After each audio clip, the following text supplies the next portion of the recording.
Edgar Allan Poe. Son nom seul suffit à nous faire frissonner avant même que nous ayons exploré le mystère et la beauté sombre de ses histoires. Ces mots sont comme un murmure, venu des recoins les plus sombres de l'âme, captivant les lecteurs depuis des siècles. Par la puissance des mots, Poe a exploré les profondeurs de la psyché humaine. Son génie résidait dans sa capacité à rendre l'extraordinaire palpable, à transformer la peur et le chagrin en art. Ses contes et sa poésie sont intemporels, transcendant les générations et restant vivants aujourd'hui. Ils reflètent l'obscurité qui se cache en chacun de nous, les peurs qui nous hantent dans nos moments d'éveil et les cauchemars qui nous poursuivent dans nos rêves. L'héritage de Poe transcende les pages de ses livres. Son influence se ressent dans la littérature, le cinéma, la musique et l'art. Des mélodies envoûtantes du métal gothique aux images effrayantes des films d'horreur, son influence est indéniable. Aujourd'hui, nous allons plonger au cœur sombre de l'une des œuvres les plus célèbres de Poe, le poème Le Corbeau. Préparez-vous à un voyage dans un monde de chagrin et de folie où la réalité se mêle à la fantaisie. Le Corbeau est un poème qui témoigne de la maîtrise du langage de Poe. Il met en lumière son incroyable capacité à éveiller des émotions en nous. Ce poème parle d'amour, de perte et de chagrin. Ses vers transportent les lecteurs dans des lieux sombres, dans les profondeurs du désespoir. C'est parce qu'il aborde des thèmes universels qui nous touchent tous. Nous avons tous connu la perte et ressenti la douleur du deuil. Les mots de Poe nous aident à affronter ces sentiments. C'est pourquoi Le Corbeau reste l'une des œuvres littéraires les plus populaires de tous les temps. Ce poème débute par une nuit glaciale de décembre.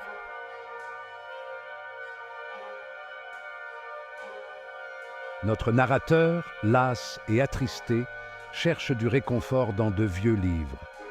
Une certaine inquiétude le tourmente, une solitude qui imprègne l'atmosphère autour de lui. La nuit est emplie de désespoir, reflétant la tristesse qui habite l'âme de notre narrateur.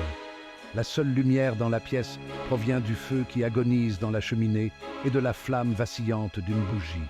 Les ombres dansent sur les murs, prenant des formes menaçantes et accentuant la peur du narrateur. Entouré de vieux livres, il cherche à échapper à la tristesse qui le ronge. Soudain, le silence est rompu par un son inattendu, un coup frappé à la porte de sa chambre. Bien que faible, le coup l'a effrayé. Il tente de l'ignorer, se persuadant qu'il ne s'agit que d'un produit de son imagination fatiguée. Mais le doute s'est insinué dans son esprit. Les coups persistent, un rythme constant dans le silence de la nuit. Le narrateur affronte sa peur, incapable d'ignorer plus longtemps ses coups insistants.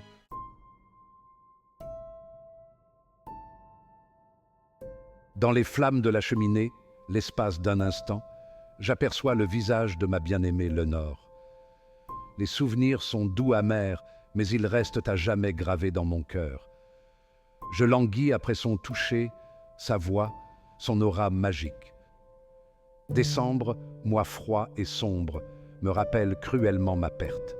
Chaque flamme qui vacille et meurt dans la cheminée semble marquer un autre moment sans ma Lenore. Je cherche l'oubli dans les livres, essayant d'échapper à mon chagrin. Mais tous les maux du monde ne peuvent m'apporter le réconfort que je recherche.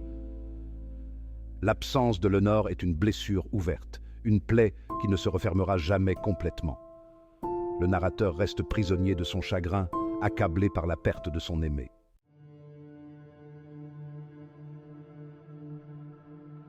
Le bruit du léger balancement des rideaux violets remplit le héros d'effroi, tandis que la terreur s'infiltrait dans ses os. Il essayait de se convaincre que ce n'était que le vent, tentait d'ignorer le son. Mais au plus profond de lui, il ne pouvait se défaire de ce sentiment sinistre. Ses oreilles se dressèrent et son esprit se remplit de pensées angoissantes. Il essaya de se calmer, se disant que ce n'était qu'un visiteur. Mais la peur commençait déjà à l'envahir. Son doute s'intensifiait et la pensée funeste que quelque chose n'allait pas le hantait. Les coups frappés à la porte résonnèrent, comme pour annoncer une présence maléfique de l'autre côté. Déchiré entre la peur et la curiosité, le héros décida d'affronter la source du bruit. Son cœur battait dans sa poitrine, déchirant le silence de la nuit.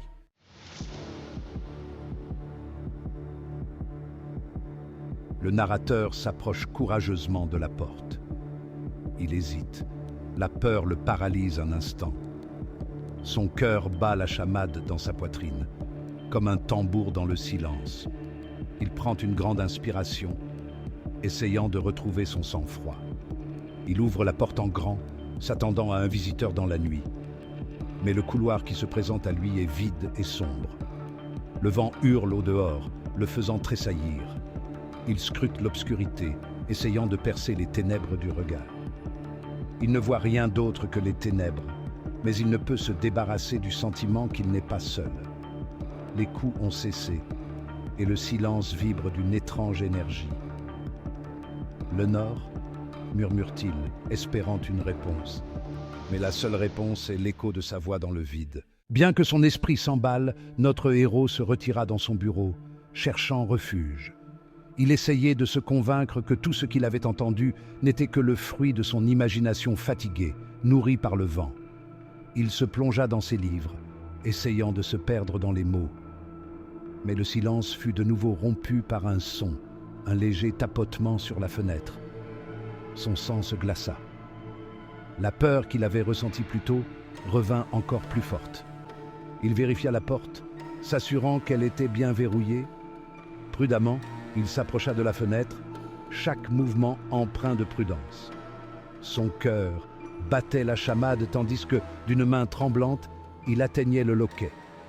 Ouvrant la fenêtre, il sentit une bouffée de vent froid et l'odeur de la pluie, mais aussi quelque chose d'autre, quelque chose d'inhabituel, un vieux parfum inconnu. Et alors il vit, sur le buste de Pallas, au-dessus de sa porte, se tenait un corbeau. Ses yeux brillaient d'une étrange lumière. La créature le fixait. La présence du corbeau était à la fois fascinante et inquiétante.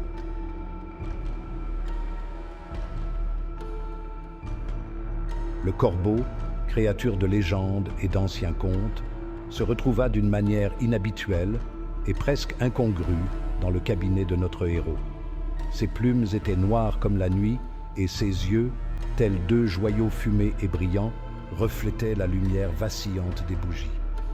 Il se tenait calmement, sa présence emplissant la pièce d'une sensation de froid presque palpable. Notre héros était muet, sans voix, se sentant étrangement attiré par cette créature. Il s'attendait à ressentir de la peur, peut-être même du dégoût, mais au lieu de cela, il ressentit un lien étrange avec cet être sombre. D'une certaine manière, ils étaient tous deux prisonniers de la tristesse. Il s'adressa au corbeau, d'une voix basse et tremblante, lui demandant son nom.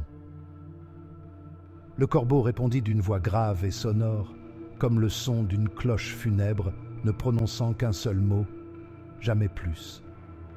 Le mot resta suspendu dans l'air, lourd d'un sens inexprimé. Notre héros était à la fois stupéfait et intrigué par la réponse du corbeau. Il ne s'attendait pas à ce que la créature parle, mais maintenant qu'elle parlait, il ne pouvait ignorer ses paroles.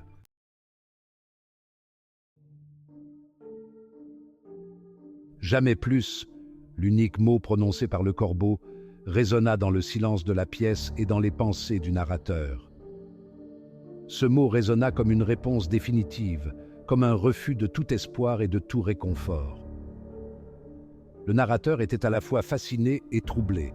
Il tentait de comprendre la signification de la présence du corbeau et de son mot énigmatique. Il s'interrogeait sur l'origine du corbeau. Était-il un messager d'un royaume oublié ? Cet oiseau était-il un présage funeste, une créature porteuse d'un message fatal ? Ou était-ce simplement un oiseau ordinaire qui ne connaissait qu'un seul mot, troublant ? Il tenta d'ignorer « jamais plus », comme une expression vide de sens, probablement apprise de son ancien propriétaire. Il se rassura en pensant que le corbeau n'avait aucune signification profonde, que ce n'était qu'un événement insolitissime dans une nuit solitaire. Et pourtant, au plus profond de lui, il ressentait un lien étrange avec cet oiseau. Bien qu'incompréhensible, le mot du corbeau semblait refléter une profonde tristesse dans son âme. Il se sentait attiré par les paroles sinistres du corbeau, à la fois effrayé et captivé.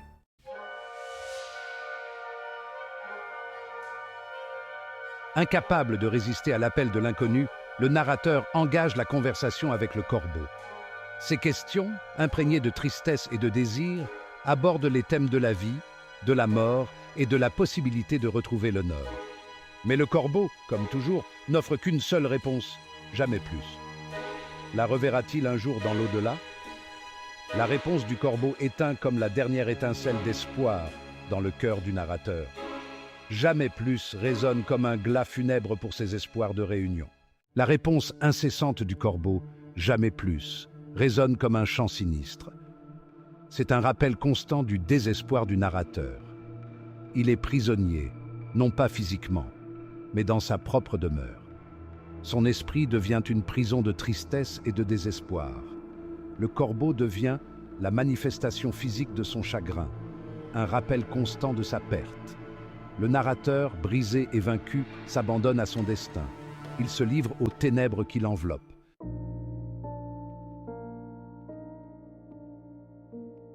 La fin du corbeau est profondément bouleversante.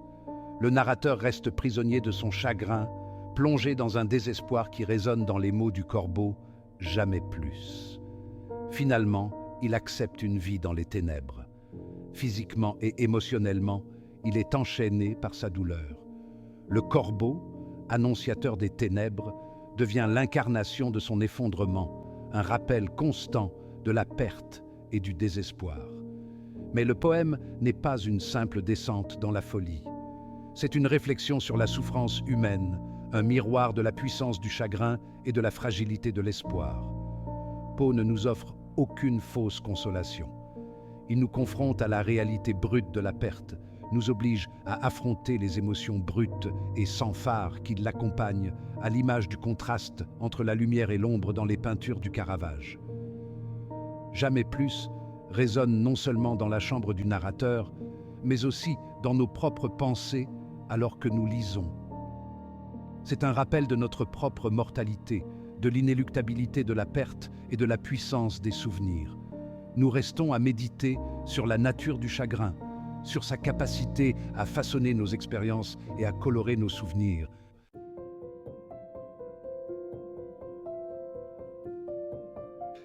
Le corbeau n'est pas qu'un simple poème, c'est un héritage littéraire qui perdure depuis des générations. Son influence sur la littérature, la musique, l'art et la culture est indéniable. Les mots mémorables de Poe, ses thèmes sombres et ses émotions profondes continuent d'inspirer les artistes et le public aujourd'hui. L'influence de ce poème se retrouve dans d'innombrables œuvres littéraires, des histoires d'horreur gothique aux romans policiers. L'exploration de la peur, du surnaturel et des côtés sombres de la psyché humaine a repoussé les limites de la créativité et donné naissance à de nouveaux genres littéraires. Le corbeau a également captivé les musiciens, inspirant divers styles musicaux et interprétations. De la musique classique au heavy metal, les thèmes de la perte, du chagrin et de la quête de sens résonnent à travers différents genres musicaux.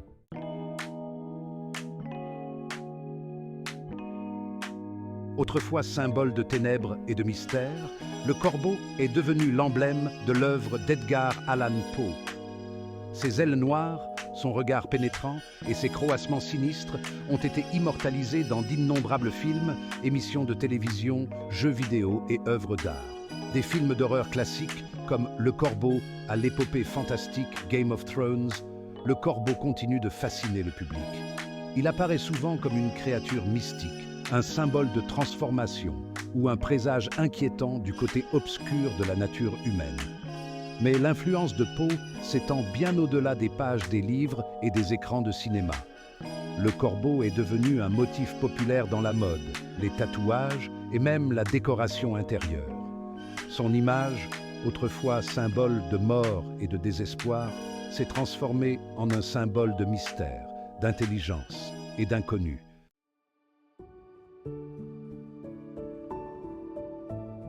Bien qu'imprégné d'obscurité et de désespoir, le corbeau transcende sa façade gothique et sombre.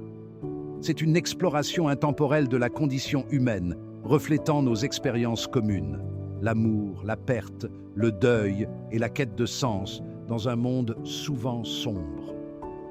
Dans les moments les plus sombres, lorsque l'espoir semble perdu et que le désespoir nous envahit, Poe nous rappelle la beauté de faire face à nos émotions, de reconnaître le pouvoir des souvenirs. Même avec une créature aussi sombre et mystérieuse que le corbeau, nous cherchons un lien. Le pouvoir de ce poème réside dans sa capacité à toucher profondément les lecteurs à travers les générations, les cultures et les langues. Il parle de l'universalité de l'expérience humaine, nous rappelant que dans notre chagrin, nos doutes et notre quête de sens dans un monde souvent déroutant et imprévisible, nous ne sommes pas seuls. Après avoir traversé les ténèbres et le désespoir du corbeau, nous ressentons profondément la puissance de ce poème. Ces mots résonnent en nous. Jamais plus, croasse le corbeau. Mais le corbeau continue de vivre. Un poème qui transcende le temps, un témoignage de la puissance de la littérature. Même au milieu de la perte et du chagrin, il nous rappelle qu'une seule bougie peut éclairer nos émotions. Merci de votre attention. N'oubliez pas de liker, de vous abonner et de partager cette vidéo.